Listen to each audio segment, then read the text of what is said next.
आज देखिए मेरे साथ मिलके एक हस्बैंड और वाइफ की कहानी। क्यों भला? मोहन ने पूछा। अब तो जब असली सोने का हार लाकर दोगे तभी पहनूंगी। यह 20-30 रुपए वाला हार नहीं चाहिए मुझे। झूठ मूठ का गुस्सा दिखाते हुए रोली रसोई घर में घुसी। मोहन भी उसके पीछे पीछे चल पड़ा और उसे अपनी बाहों में भरकर बोला, अच्छा ठीक है मेरी मैना, एक दिन सोने का हार से भी सजा दूंगा तुझे, लेकिन अभी तो इसे पहन ले। सच बोल रहे हो ना? तो खाओ मेरी कसम, रोली ने आंखें नचाकर पूछा।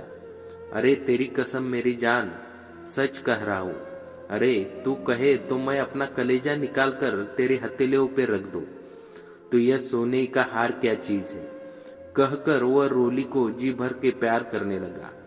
मोहन और रोली की शादी को आज 1 साल हो चुका था। आज के ही दिन मोहन रोली को ब्याह कर अपने घर ले आया था।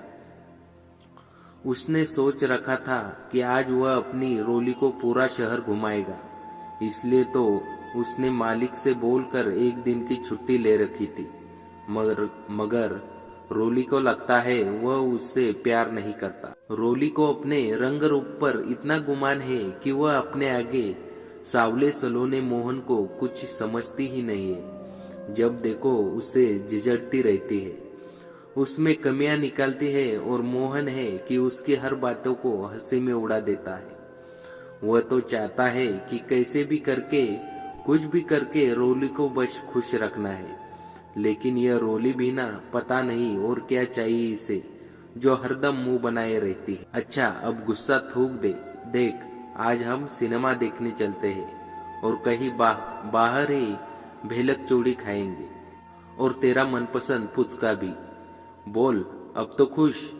तो चल चल जल्दी तैयार हो जा, और सुन, वही गुलाबी वाली साड़ी पहनना जो मैंने तुझे लाकर दी थी। उस पर यह मोतियों का हार खूब जचेगा, है कि नहीं? मोहन और रोली काफी देर रात घूम फिर कर घर आए, तो मोहन आते ही लुढ़क गया, क्योंकि वह इतना थक चुका था कि खाट पर लेटते ही उसे नींद आ गई। लेकिन रोली की बड़ी बड़ी आंखों में अब भी वही बड़े बड़े माल, चमकती दुकानें, बड़ी बड़ी ऊंची बिल्डिंगें तैर रही थी। रोली सोच रही थी कि काश उसके पास भी बहुत पैसे होते तो वह भी उन दुकानों और माल अपने लिए महंगे महंगे कपड़े और जेवर खरीदती, होटल में खाना खाती, मोटर गाड़ी में घूमती। लेकिन अफसोस, आहे भरते हुए रोली ने पलटकर सोकर मोहन की ओर देखा और उसके बगल में जाकर लेटते हुए सोचने लगी, हाय रे, क्या क्या सपने लेकर आई थी इस दिल्ली शहर में, मगर बस मिला क्या ठेंगा। मोहन उत्तर प्रदेश के एक छोटे गांव बलमपुर का रहने वाला था। वहां उसका अपना कच्चा पक्का 3 कमरे का टूटा फूटा मकान था, जिसमें 3 भाई, उनके बीबी बच्चे और बूढ़े माँ बाप रहते थे। वे लोग अपने गांव में दूसरों की जमीन पर खेती करके अपना गुजारा करते थे। मोहन घर में सबसे छोटा होने के चलते सारा दिन अपने हम उम्र दोस्तों के साथ यहाँ वहाँ मटर गश्ती करता फिरता था और घर आकर खाकर सो जाता था।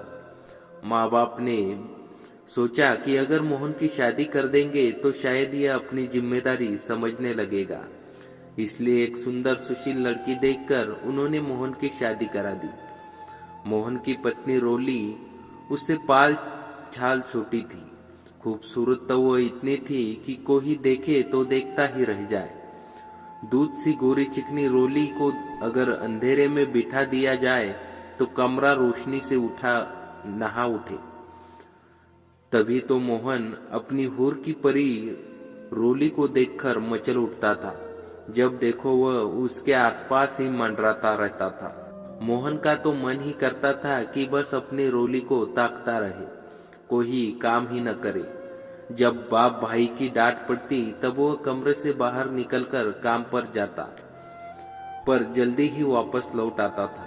इधर रोली को अपने पति से इतना प्यार देख उसकी तीनों जेठानी उससे जलन करती थी और कहती थी कि उसने पति को अपने रूप जाल में फंसाकर निखट्टू बना रखा है। अरे क्या उसके इस खूबसूरत थोबड़े को देखकर मोहन की जिंदगी चलेगी या पेट भरने के लिए कमाना भी पड़ेगा। जेठानियों के ताने उल्हाने सुनकर रोली को अब खोप होने लगी थी, इसलिए गुस्से से वह भी उन्हें सुना डालती और इसी बीच घर में महायुद्ध छिड़ जाता। रात में मोहन के आगोश में समाई रोली जब अपनी जेठानियों की उसकी शिकायत करती और कहती कि अब इसे इनके साथ नहीं रहना, क्योंकि ये लोग जब देखो उसे खरी खोटी सुनाते रहते हैं, पूरे घर में काम करवाते हैं।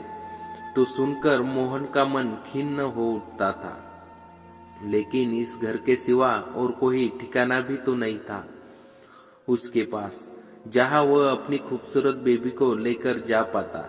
सो वह मनोमन अफसोस करता था।